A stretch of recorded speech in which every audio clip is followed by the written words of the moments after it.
tough words from Prime Minister Stephen Harper on Russian leader Vladimir Putin. The Russian president was marginalized during the G20 summit in Brisbane, Australia over the weekend. And the Prime Minister, well, you know the story, he reluctantly shook Putin's hand and then said, "You've got to get out of Ukraine." That news was made international headlines. Will these slights and ongoing sanctions actually make any difference, or do they undermine diplomatic efforts? Meantime, as the Ukraine crisis continues, the ISIS fight takes a new turn. There's been a shocking new beheading video emerged. What will it take to stop that brutality? That video shows an American aid worker has been beheaded. So just an absolutely brutal video. Let's get some reaction from some MPs in the foyer of the House of Commons. James Bezan is the Parliamentary Secretary to the Minister of National Defence. Paul Dewar is the NDP's Foreign Affairs critic, and Chrystia Freeland is a Liberal critic for international trade. Good to see all three of you. Mr. Bezan, Mr. Putin was marginalized, as I said, at the G20 summit, but he was still there, still took part. The Ukrainian Interior Minister said there are 7,000 Russian troops in parts of eastern Ukraine. How much impact has the tough talk of Mr. Harper or the Western sanctions even had? Well, I can tell you that I'm extremely proud of our Prime Minister.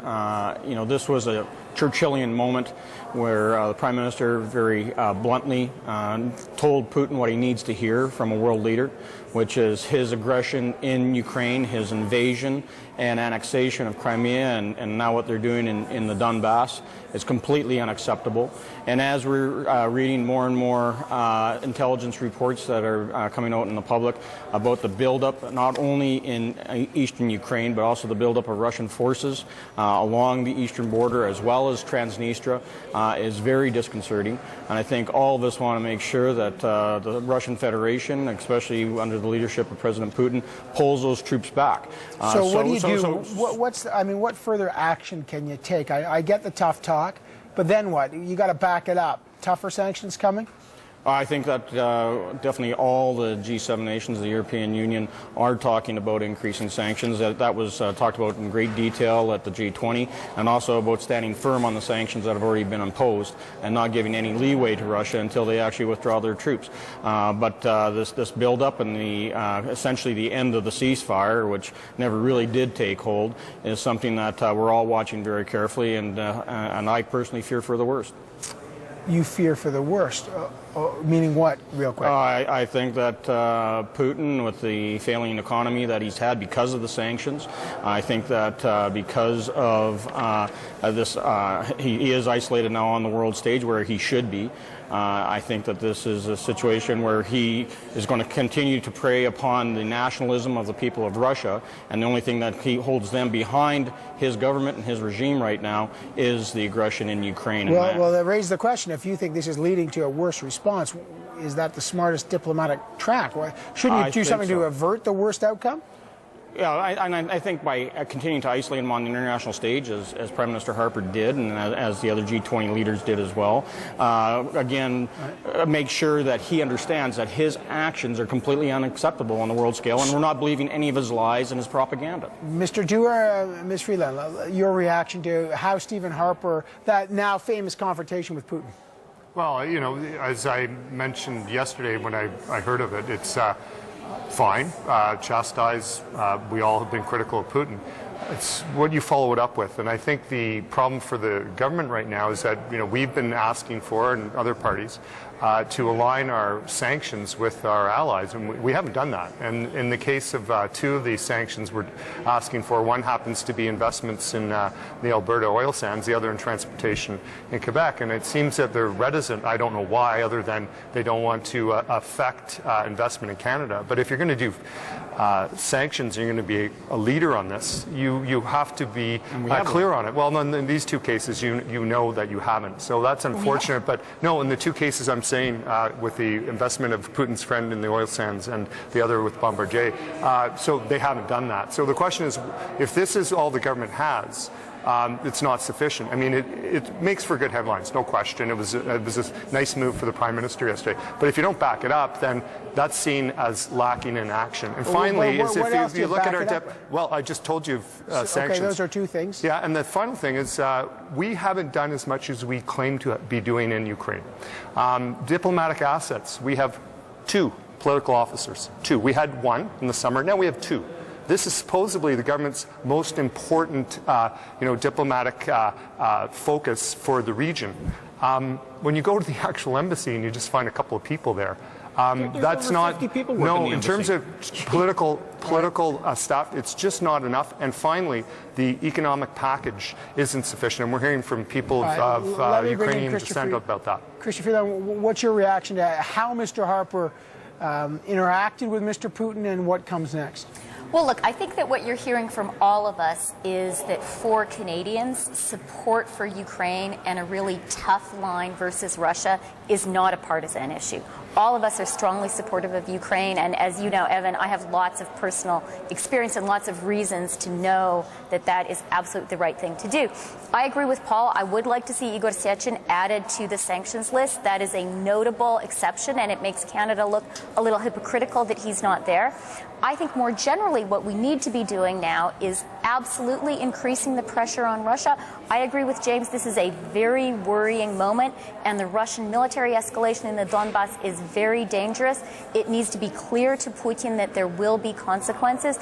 I'd like to hear more discussion of cutting Russia off from the SWIFT system. I think the second thing we need to really focus on is supporting Ukraine. Winter is coming. We see the snow on the ground here, and this is going to be a tough winter for Ukraine, particularly given its energy dependence on Russia. We need to really be backing Ukraine. The worst thing would be for Ukraine to fail and to be weakened by internal economic problems, and we need to be there with real support.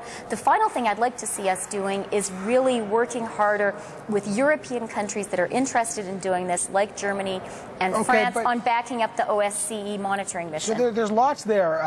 Mr. Bezan, you're hearing the opposition.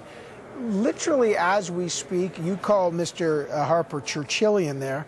On my little device here, I don't know if you guys can see it, the Conservative government, your party's already fundraising on Harper to Putin. You've just put out a fundraiser saying donate based on the tough talk. I mean, is that diplomacy? I mean, I understand that this is the position, but is this the kind of thing that is actually productive on the international stage? That kind of tough talk, and the party immediately starts fundraising on it? I can tell you that whenever we go the route of appeasement and soft diplomacy, we never get the results we want. The only thing that will work with Putin, I believe, is the tough talk. The Prime Minister has led on this file right from the get-go at the G7 and now the G20, and he really has staked himself out there as the world leader. That is the elder statesman, and I believe that... But to be fair, sir, I mean, listen, I'm just trying to figure out tough talk. Let's go back to the Cuban Missile Crisis, right? That was dealing with Russia. There's Kennedy, Khrushchev, and we know now not only there was tough talk, but behind the scenes they were doing a deal on where the missiles were located in Turkey. So there was concessions.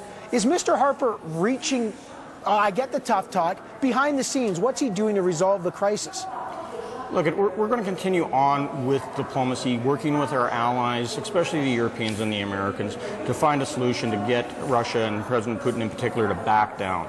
But you know, that is the ultimate goal here, is try to use diplomacy as far as we possibly can to get that result. Because otherwise, as it's already been pointed out by Krista and Paul, there is a lot of other things at play within the nation of Ukraine that has to be taken care of just to recover from the aggression and the annexation of Crimea that they've already experienced. Okay, I got a minute here. I just want to make sure I mention this because many people are watching, obviously, the fight against ISIS. Another beheading video released this weekend.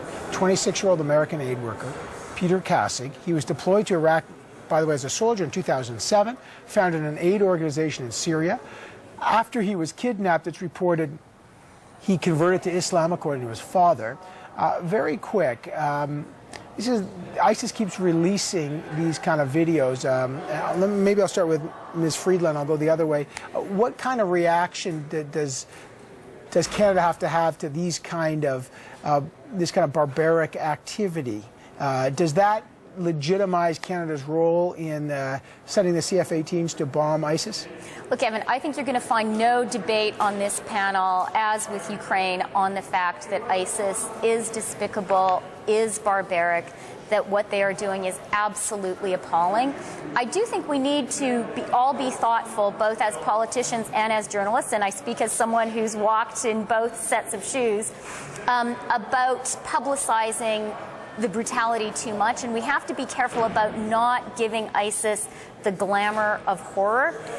Our view is that what we need to do now, the best role that Canada can play, the way we can really, really make an impact, is by supporting the people who are being displaced, by supporting the people there and saying to them, this is not the only path.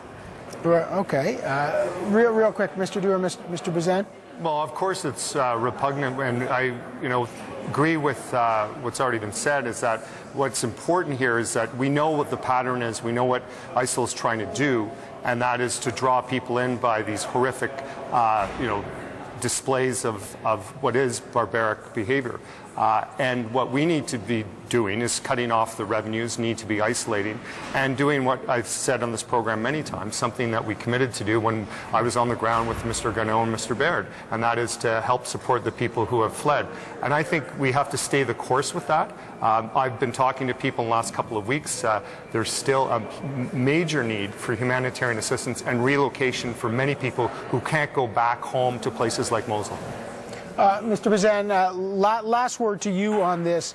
Obviously from your government's point of view, people will want to know, is Canada going to do more on a military side and extend this mission? It's supposed to be 6 months. With these new videos, obviously ISIS seems to be showing no signs that they're letting up on this. Will this convince Stephen Harper to extend the deadline for Canada's military mission? Well, I think, first of all, I just also want to say that not only as Conservatives, indeed all Canadians, are disgusted with the video, they're also extremely angry that they continue to single out aid workers, people that are, just because they're foreigners over there trying to help the innocent, are the ones that they're brutalizing.